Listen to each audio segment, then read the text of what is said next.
మీ police వాళ్ళు ఇలా మమ్మల్ని భ్రమత్లకు గురి చేస్తున్నారు. సిపి గారు రావాలా? సిపి నీకు 100 డైల్ ఎలా వచ్చింది? ఆ 100 డైల్ తీసుకొని సిపిడికి వస్తేనే మంచిగా ఉంటుంది.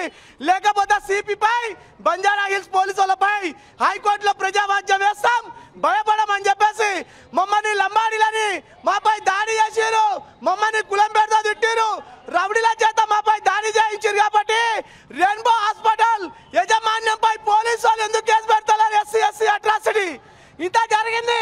గిరిజన బిడ్డలను పొట్టున పెట్టుకున్నటువంటి హాస్పిటల్ పై చర్య ఎందుకు తీసుకుంటలేవు? సిఐ రాఘవేందర్ చెప్పాలని చెప్పి నేను సిఐని కోరుతున్నా. ఆ రోజు సిఐ సెటిల్మెంట్ చేసిన వీడియోలు నా దగ్గర ఉన్నాయి. ఒక పోలీస్ ఆఫీసర్ ఇన్ఫామ్ లో వచ్చి సీఎం రిలీఫ్ ఫండ్ ఇప్పిస్తున్నాడు, 80 లక్షలు, 18 లక్షల రూపాయలు ఇప్పించిండు. కాబట్టి ఆ సిఐ పై కూడా చర్య తీసుకోవాలి సిపి గారు అని చెప్పి హెచ్చరిస్తున్న మిత్రులారా. మాకు న్యాయం జరిగే వరకు ఈ రెయిన్బో హాస్పిటల్ ముందే కూర్చుంటాం, ఇక్కడనే ఉంటాం. మాకు పోలీసు వాళ్ళు చంపుతారా, ఎన్కౌంటర్ చేస్తారా, లేకపోతే నక్సలైట్ల పేరు మీద మమ్మల్ని ఈ రాఘవేందర్ సిఐ హంతం చేస్తాడా? తాడో పేడో తెలుసుకుంటా రాఘవేందర్ తోని మేము రమ్మంటున్నా. రాఘవేందర్ నువ్వు ఆ రోజు మాట్లాడాడు, రా రా రా రాఘవేందర్ అని అడుగుతున్నా. ఇందాక మీరు ఒక ఫోటో చూపిస్తా ఉన్నారు అన్న, ఇది ఏం ఫోటో, ఎప్పటి ఫోటో? ఆ బాబుకు సంబంధించినటువంటి ఫోటో నాది. ఇది యాక్చువల్లీ మా బాబుకు లివర్ ట్రాన్స్ఫర్ అయినప్పుడు మంచిగా అయిన బాబు ఇతను. మా బాబు ఫోటో ఇది. మంచిగా ఉన్నప్పుడు ఇట్లా ఉన్నప్పుడు తీసుకొచ్చిన మా బాబును. నేను మోహన్ చనిపోయిన తండ్రిని. అయితే మా బాబుకు లివర్ ట్రాన్స్ఫర్ అయిన తర్వాత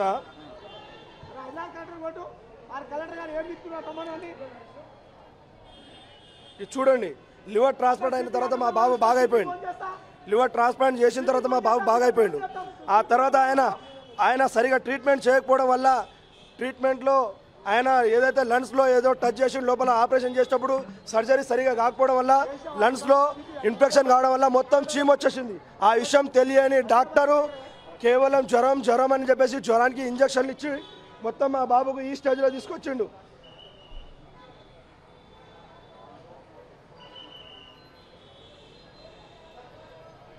ఈ స్టేజ్లో తీసుకొచ్చిండు మా బాబును.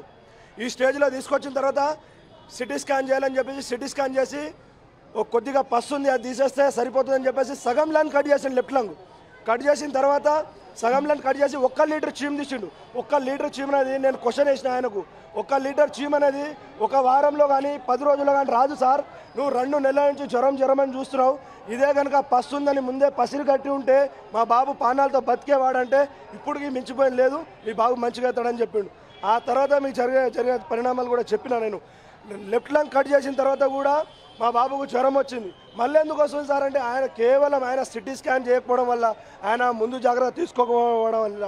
మా బాబుతో పాటు ఇంకో అబ్బాయికి కూడా అలాగే ప్రత్యేక్ రెడ్డి అని, మా బాబు కంటే 3 రోజుల ముందు సర్జరీ అయింది. ఆ బాబు కూడా ఇప్పుడు ఐసీయూలో ప్రాణాలతో కొట్టుమిట్లాడుతున్నాడు.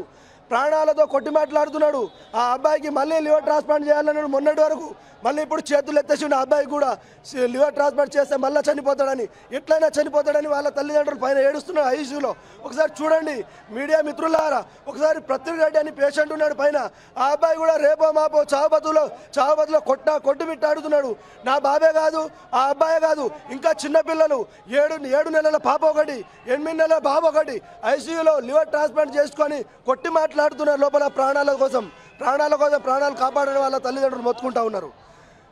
ఇలాంటివి చాలా జరుగుతున్నాయి రెయిన్బో హాస్పిటల్లో. అన్న ఒక మాట చెప్పండి, మిమ్మల్ని కొట్టినటువంటి వ్యక్తులు ఎవరు? వాళ్ళని మీరు గుర్తుపడతారా ఈ హాస్పిటల్లో? వాళ్ళ పేర్లేంది? నేను గుర్తుపడతాను. ప్రత్యేకంగా నేను వెనుక ఉన్నప్పుడు మా వాళ్ళ లేడీస్లను దూషించి డైరెక్ట్గా ఒక దీపక్ సార్ ఆయన హాస్పిటల్లో హెడ్డో తెలియదు, మరి ఏ రకంగా హెడ్డో తెలియదు. ఒకసారి చూడండి మీరు, ఆయన అరాచకం చూడండి ఒకసారి. లంబాడు లంజాడుకోలేని చెప్పేసి లంబాడు లంజాడుకోలేని మరి దూషించి మరి తిట్టడం జరిగింది. నేను పట్టుకున్నాను, కాలుతోటి మా అమ్మని తన్నబడుతుంటే నేను పట్టుకున్నా, వెనకకెళ్ళి నువ్వు ఎందుకు కొడుతున్నా అని నిలదీసిన. అప్పుడు ఊకుండా లోపల నుంచి సార్ చూడండి, నేను చూడండి ఒకసారి ఆయన దౌర్జన్యం చూడండి. లంబాడు లంజాడు కానీ చెప్పడం అవసరం ఏముంది?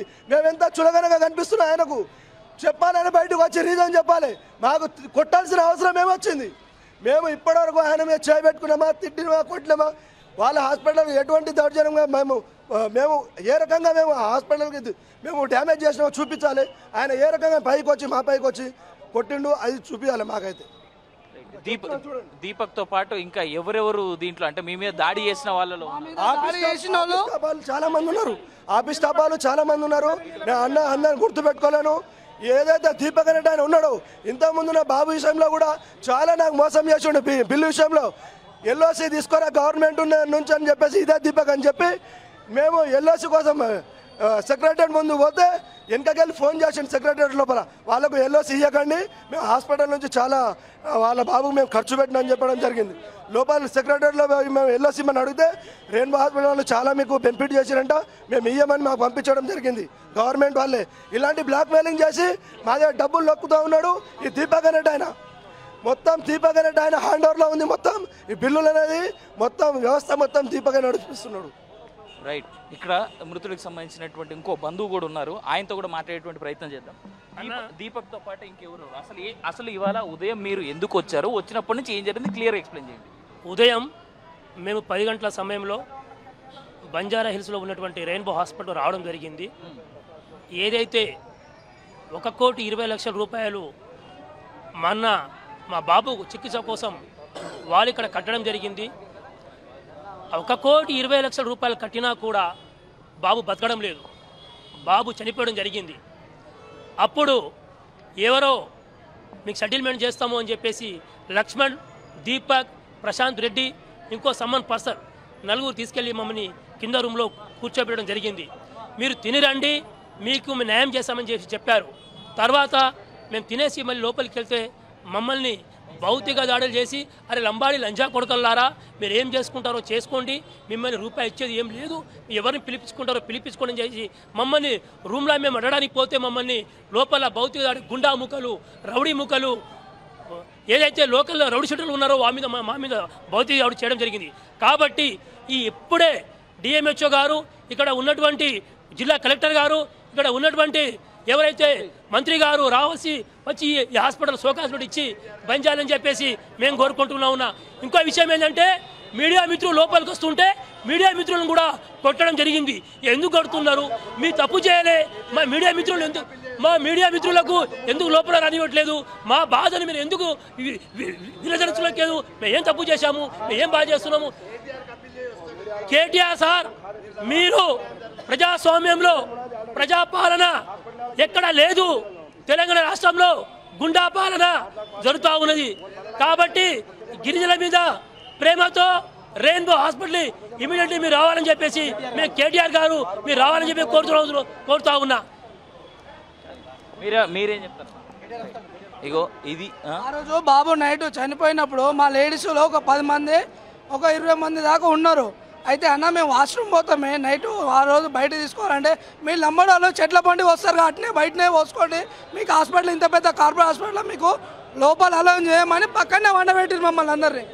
రోడ్డు పైన పక్కనే, కానీ లోపల అలా కనీసం పక్కన లేడీస్ని కనీసం లోపల అని అన్న, మేమంటే బయట అంటే మీ లంబడాలకు అసలు ఇలాంటి స్థానం ఈ కార్పొరేట్ హాస్పిటల్ మీకు స్థానమే లేదని మమ్మల్ని గేట్ వేసేసి అదే రోజు ఈ వీడియో ఫుటేజ్ చూడండి కావాలంటే. ఎట్లా అవసరం వచ్చినాయి మా లేడీస్ లో కనీసం రాత్రి బాత్రూమ్ పంపించమంటే సెక్యూరిటీ అడ్డం పడ్డారు. రోడ్డు మీద పోయి మా వాళ్ళు నైట్ మొత్తం రోడ్డు మీద కూర్చోబెట్టారు మా లేడీస్.